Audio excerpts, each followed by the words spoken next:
Bab 218, Tanda Tangan, 2. Jangan lupa like dan subscribe, agar kami makin semangat upload lebih banyak. Sebagian besar jam biologis penyihir rusak, dengan pergantian siang dan malam. Dengan demikian, sebagian besar menara sihir, termasuk menara sihir merah, tidak memberlakukan jam malam. Tentu saja, ada sistem keamanan yang ketat untuk memasuki menara, tetapi Eugene, sebagai murid master menara, tidak terhalang oleh sistem keamanan ini. Apa yang kamu lakukan di sini? Tanya Master Menara Merah, Lovelian Sophis. Sementara dia senang bisa bersatu kembali dengan muridnya setelah sekian lama, Lovelian masih terkejut melihat Melkit berdiri di samping Eugene tanpa penyesalan yang jelas. Dengan terang-terangan mengerutkan alisnya, Lovelian memindai Melkit dari ujung kepala sampai ujung kaki. Apakah kamu minum terlalu banyak di malam hari? Tapi tidak peduli berapa banyak Anda minum, Anda pasti bingung antara menara sihir merah dengan menara sihir putih. Saya akan segera menghubungi menara sihir putih dan memanggil seorang penyihir untuk membawa Anda pulang, Lovelian menawarkan. Tuan Menara Merah, mengapa kamu bertingkah seperti itu padahal hanya kita? Kata Melkit dengan cemberut. Mustahil. Apakah Anda bercanda dengan saya sekarang? Maaf, karena sangat jarang melihatmu bercanda, sepertinya aku kesulitan memahami. Lovelian dengan cepat mengklarifikasi, aku menyuruhmu pulang. Oh, ayolah, jangan lagi. Tidak perlu kata-kata kasar seperti itu di antara teman, kata Melkit dengan nada imut saat dia mengedipkan mata pada Lovelian. Saat mengedipkan mata, Lovelian terhuyung mundur beberapa langkah dengan ekspresi jijik di wajahnya. Tetap saja, fakta bahwa dia tidak menyangkal kata, di antara teman, adalah bukti bahwa Lovelian juga salah satu dari sedikit penyihir dengan kepribadian yang tidak biasa. Setelah menghilangkan rasa jijik dari ekspresinya, dia menoleh ke Christina dan memperkenalkan dirinya dengan senyum ramah. Maaf atas keterlambatan salamku. Nama saya Lovelian Sophis, Master Menara Sihir Merah saat ini. Lalu Christina pun membalas sapaannya dengan senyum tipis dan sedikit menundukkan kepalanya, namaku Christina Rogeris. Lovelian dengan sopan bertanya, bagaimana Anda ingin saya memanggil Anda? Setahu saya, Anda masih menjabat sebagai uskup pembantu paroki Alcarte. Jadi haruskah saya memanggil Anda dengan gelar Anda sebagai uskup pembantu? Atau yang lain, apakah Anda lebih suka saya memanggil Anda kandidat suci? Itu harus segera diumumkan, tetapi saya telah mengundurkan diri dari posisi saya sebagai uskup pembantu Alcarte, Christina memberitahunya. Juga, judul kandidat suci terdengar agak terlalu sopan untuk percakapan santai. Kalau begitu, apakah tidak apa-apa jika aku memanggilmu Lady Christina? Merupakan kehormatan bagi saya jika Red Tower Master of Arot memanggil saya dengan nama saya, dan saya akan sangat berterima kasih untuk itu. Melkit, yang diam-diam mendengarkan percakapan mereka, melambaikan tangannya di depan wajahnya dan memiringkan kepalanya ke arah Eugene. Tidakkah menurutmu percakapan seperti itu terlalu sopan? Saya pikir mungkin Lady Melkit adalah orang yang kurang menghargai orang lain, pendapat Eugene. Saya adalah orang yang lebih suka menunjukkan rasa hormatnya melalui tindakan daripada kata-kata. Melkit membela diri saat dia menundukkan kepalanya sambil tertawa. Tidak mungkin Lovelian tidak mendengar gumamannya. Dia memelototi Melkit dengan iritasi terbuka di matanya yang menyipit, hanya untuk Melkit yang berpura-pura tidak memperhatikan dan menunjuk ke lantai dengan jarinya. Tuan Menara Merah, saya mendengar bahwa murid Anda berencana untuk mulai membuat tanda tangannya sendiri. Sebagai seorang penyihir dan seniornya, saya juga berencana untuk memberikan beberapa dukungan, jadi mari kita langsung menuju ke lab, saran Melkit. Apa yang kamu katakan sekarang setelah datang ke sini pagi-pagi sekali, keluh Lovelian. Bagaimanapun juga, kita tidak akan tidur sekarang, kan? Apakah ada alasan bagi kita untuk menunda-nunda? Laboratorium penelitian bawah tanah Menara Merah Sihir dikatakan sangat kokoh, jadi mari kita lihat, Melkit mengusulkan dengan penuh semangat, tetapi Eugene tidak berniat mengabulkan keinginannya. Meskipun dia tidak akan lelah bahkan jika dia begadang semalaman, Eugene merasa bahwa itu bukan alasan untuk tidak tidur. Melkit mengomel sebagai protes, tetapi Eugene dan Christina hanya pergi ke kamar mereka yang dialokasikan dan istirahat larut malam. Seperti yang selalu saya katakan, anak muda saat ini tidak tahu bagaimana menghargai waktu mereka. Mereka bahkan tidak perlu istirahat, jadi mengapa pergi dan tidur? Itu hanya buang-buang waktu saja, tegur Melkit. Eugene menguap, kamu benar-benar berbicara seperti orang tua. Melkit berteriak, orang tua. Sebagai penyihir senior Anda, saya akan memberi Anda beberapa saran yang harus Anda pastikan melekat di kepala Anda. 1. Berbicara seperti itu hanya membuatmu terdengar lebih tua. Ketika Eugene menggodanya seperti ini, Melkit harus menggertakkan giginya saat kedua tinjunya bergetar karena marah. Siapa kamu untuk memanggil orang tua? Mer, yang kepalanya adalah satu-satunya yang mencuat dari lubang di jubah Eugene, menahan keinginan untuk memanggang Eugene dengan kata-kata ini bergulir di dalam kepalanya dan hanya bisa mencibir bibirnya. Dalam pandangan Mer, penampilan Eugene pada saat dia secara teratur memotivasi Qian kembali ke perkebunan utama lebih dari membuatnya memenuhi syarat untuk disebut orang tua, dan hal-hal yang kadang-kadang dikatakan Anise setelah secara sewenang-wenang mengendalikan mulut Christina tidak meninggalkannya. Jauh di belakang. Apakah Anda memiliki ide awal untuk tanda tangan Anda? Lovelian bertanya saat dia membawa mereka ke suatu tempat yang tidak jauh di bawah tanah. Seperti yang dikatakan Melkit, laboratorium ruang bawah tanah Menara Merah Sihir sangat kokoh, dan di masa lalu, ketika Eugene masih tinggal di Menara Sihir Merah, dia juga menggunakannya beberapa kali. Namun, tidak peduli seberapa kuat laboratorium penelitian Menara Sihir, jika Eugene memutuskan untuk melepaskan mana sepenuhnya, mereka akan dihancurkan bahkan jika dia tidak merapal mantra atau menggunakan kekuatan pedang apapun. Karena Lovelian juga sangat menyadari fakta ini, dia malah membawa Eugene ke atap Menara Sihir Merah alih-alih ke laboratorium penelitian bawah tanah, yang berisiko runtuh. Area atap terbuka ini berfungsi sebagai area penelitian dan ruang latihan Lovelian. Sejujurnya, saya tidak yakin harus mulai memikirkannya dari mana, aku Eugene. Dia telah banyak memikirkannya, tetapi tidak ada, secara khusus, yang terlintas dalam pikirannya. Lovelian menyeringai dan mengeluarkan tongkat dari dalam jubahnya. Dengan ayunan ringan tongkatnya, dia mengangkat sesuatu seperti tirai transparan yang mengelilingi atap. Dia telah membaca mantra sehingga tidak ada yang bisa mengamati apa yang terjadi di atap dari luar. Tuan Eugene, karena keadaan khusus Anda, saya merasa bahwa Anda akan lebih mungkin menghadapi masalah seperti itu, Lovelian langsung mengakui. Keadaan khusus, Eugene mengulangi. Lovelian mengangguk, ya, ada beberapa pejuang dalam sejarah benua ini yang juga bisa menggunakan sihir, tetapi kebanyakan dari mereka sangat tidak bersemangat, baik dalam keterampilan mereka sebagai pejuang maupun sebagai penyihir. Meskipun mereka mendapat manfaat dari menggabungkan dua keahlian, bahkan berbicara dengan murah hati, mereka hampir tidak bisa disebut kelas 1. Yaitu, kecuali nenek moyang klan Leonhardt, Vermont Agung. Lovelian mengatakan yang sebenarnya, semua Archwizard yang pernah ada sepanjang sejarah adalah orang-orang yang hanya berjalan di jalur sihir dengan satu fokus pikiran. Demikian pula, mereka yang membuat nama untuk diri mereka sendiri sebagai ksatria atau prajurit adalah orang-orang yang mengabdikan seluruh hidup mereka untuk pertempuran atau seni bela diri. Orang-orang di dunia saat ini menunjuk kepada Anda, Sir Eugene, dan memanggil Anda kedatangan kedua dari Great Vermont. Saya juga setuju dengan mereka. Faktanya, meskipun Anda baru saja mencapai bintang ke-6 Formula Api Putih pada usia muda ini hanya berarti bahwa Anda telah mencapai tingkat kemampuan untuk dengan bebas merapalkan mantra lingkaran ke-7, benar. Lovelian dinilai secara akurat. Ya, Eugene dengan rendah hati membenarkannya. Lovelian mengangguk, itulah mengapa Anda kesulitan menemukan sesuatu, Sir Eugene. Eugene memiringkan kepalanya ke samping, tidak dapat memahami apa yang dimaksud Lovelian dengan kata-kata ini. Lovelianlah yang telah mengajari Eugene dasar-dasar sihir dan memperluas fondasinya. Meskipun dia tidak bisa dibandingkan dengan Sienna, tidak ada yang bisa menyangkal bahwa Lovelian adalah seorang penyihir yang luar biasa. Jadi ketika Archwizard seperti itu secara langsung mengatakan bahwa Eugene akan mengalami kesulitan, dengan hal seperti ini, dia tidak bisa menganggap enteng kata-kata itu.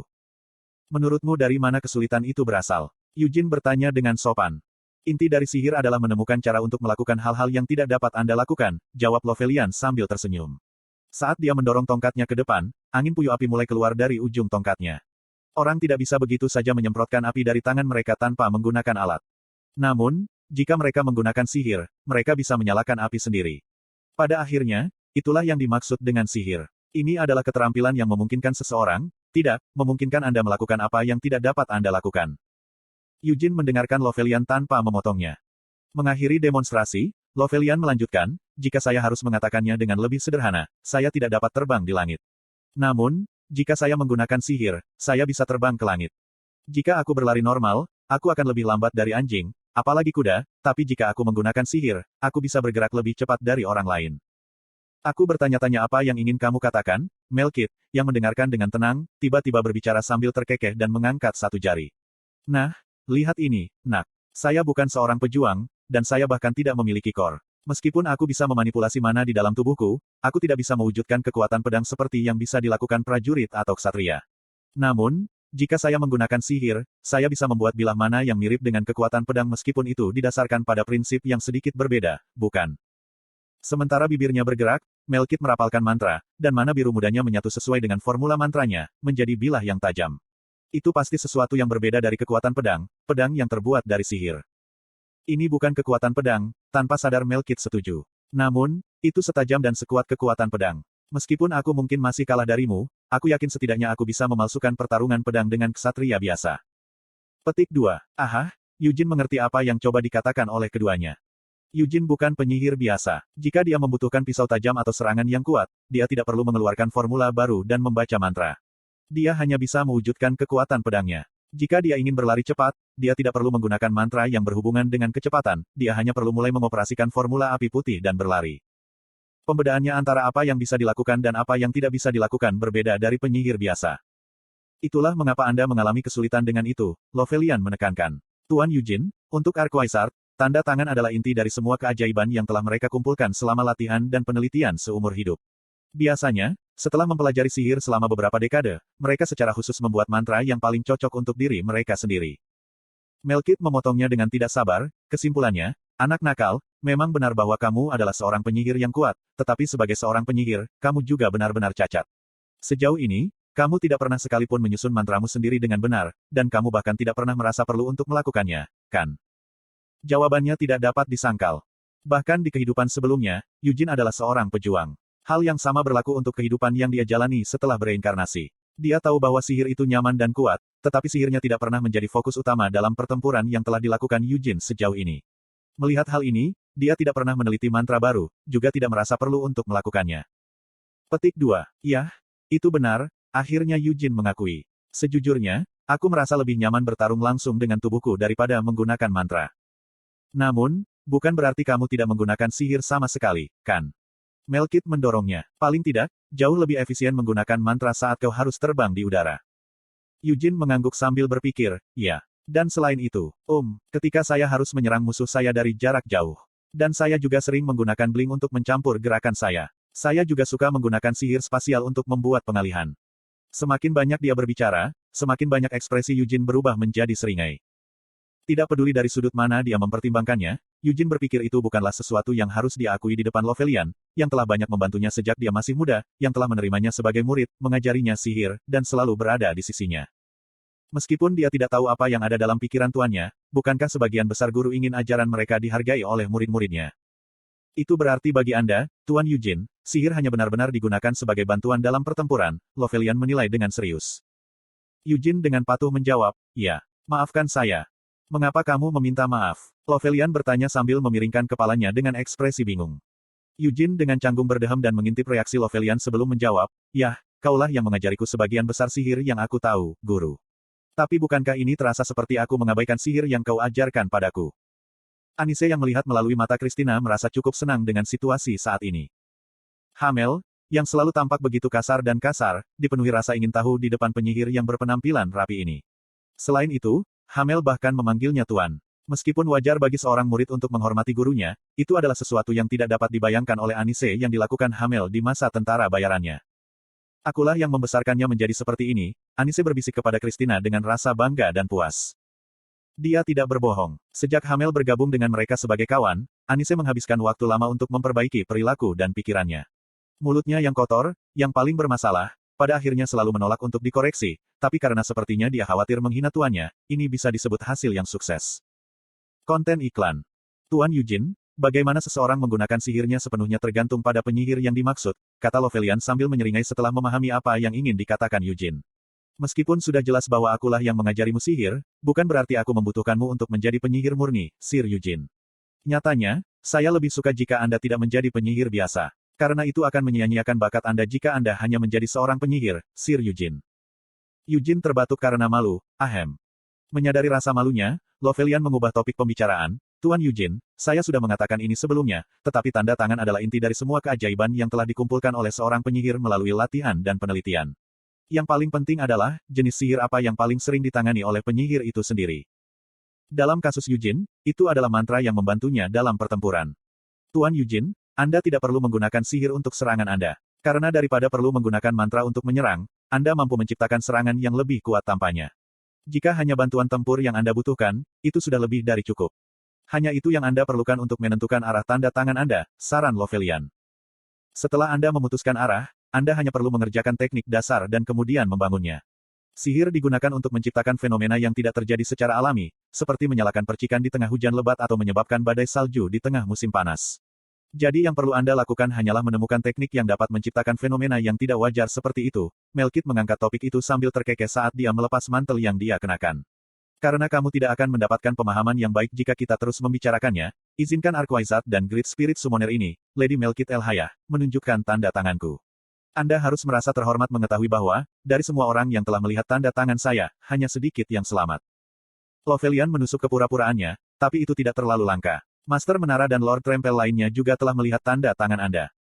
Berhentilah mengatakan hal-hal yang tidak berguna dan merusak suasana saat aku mencoba untuk pamer. Melkit memelototi Lovelian sebelum memasang ekspresinya. Nak, seperti yang mungkin sudah kamu ketahui, aku adalah pemanggil roh terhebat dalam sejarah benua ini. Saya telah membuat kontrak dengan Raja Roh Petir dan Raja Roh Bumi. Jadi dalam kasus saya, tanda tangan saya secara alami ada hubungannya dengan roh saya. Nama teknik ini adalah... Karena Lovelian sudah tahu apa itu Melkit's Signature, dia dengan cepat mundur. Dia juga memberi isyarat kepada Eugene dan Christina untuk mengikuti teladannya. Sementara Eugene mengikuti perintah dan mundur, dia terus menatap Melkit dengan rasa ingin tahu saat dia berdiri dengan bangga di tengah atap menara. Melkit memanggil nama tekniknya, Elemental Fusion, Trinity Force. Sebuah cahaya melintas dari mata Melkit. Boom! Dalam sekejap, awan petir hitam terbentuk di langit di atas menara sihir merah. Jumlah mana yang luar biasa menyelimuti tubuh Melkit. Kemudian, seluruh daratan yang mengelilingi Red Tower of Magic mulai naik. Tubuh Melkit terangkat hingga dia berdiri tinggi di langit. Bumi yang naik dari bawah melilit tubuh Melkit dan mulai membentuk bentuk tertentu. Boom! Percikan api beterbangan saat kilat dari awan petir melilit bentuk yang terbentuk dari bumi.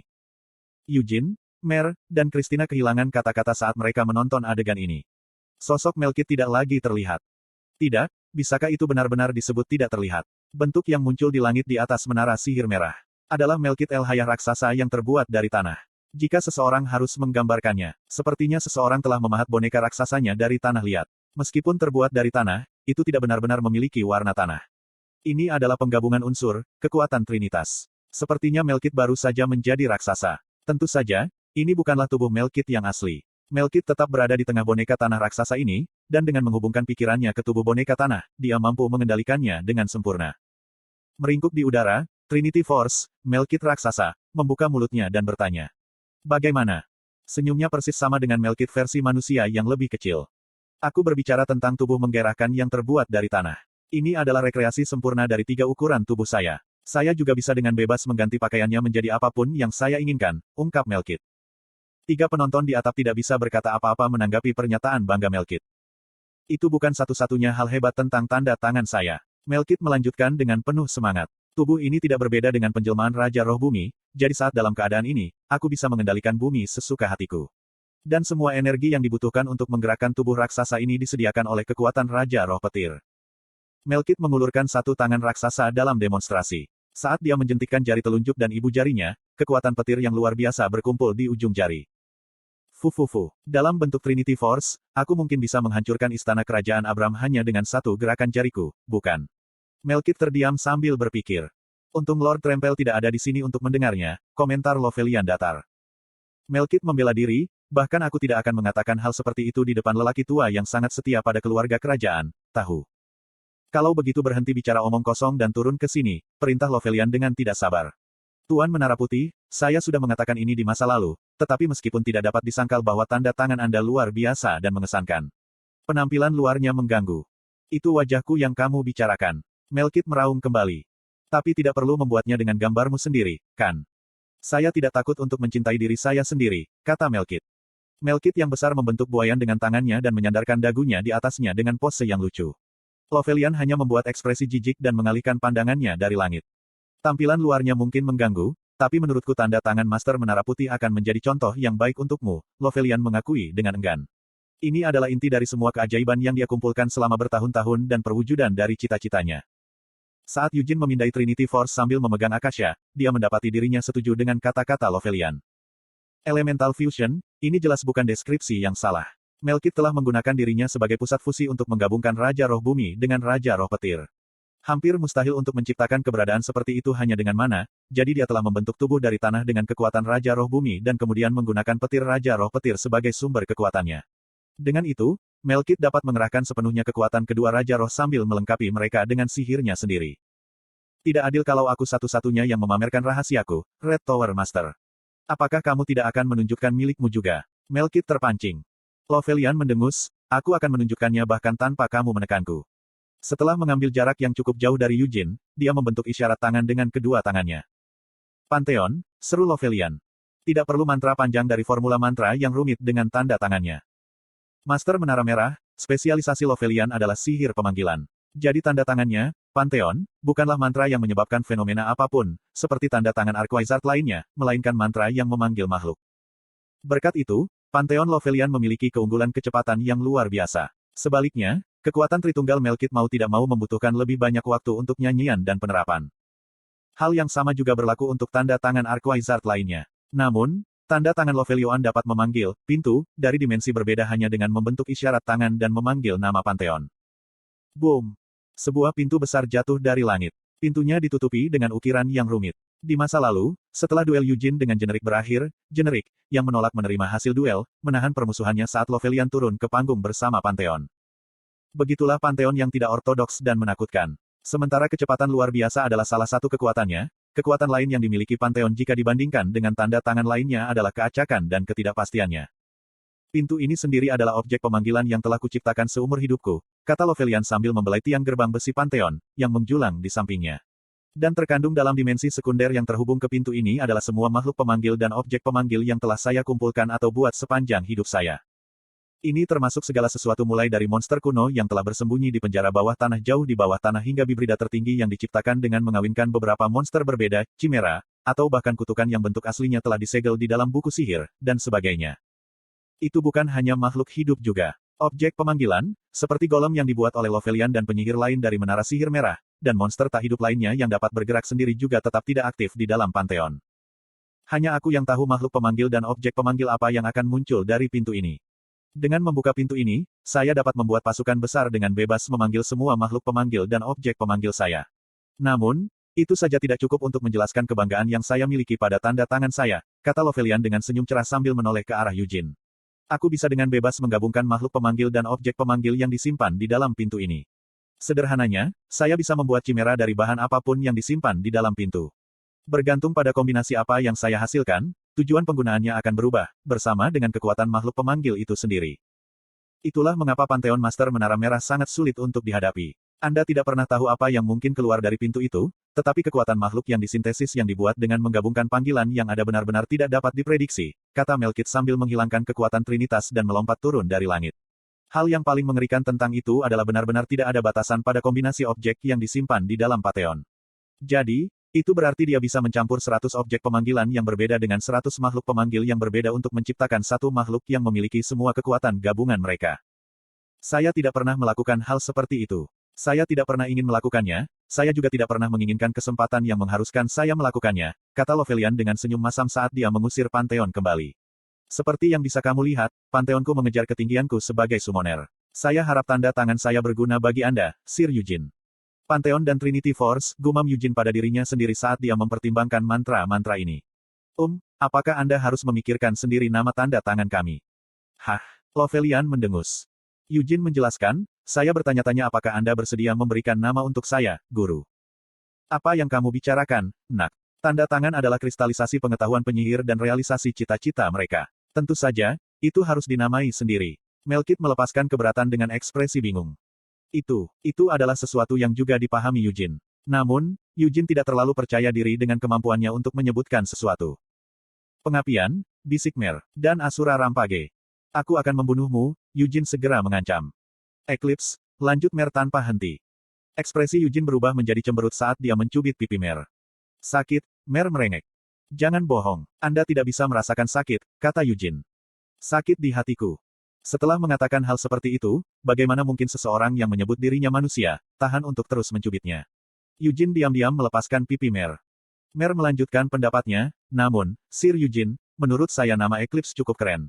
Bukankah Anda mendapatkan nama itu setelah banyak memikirkannya? Ini juga mirip dengan yang asli.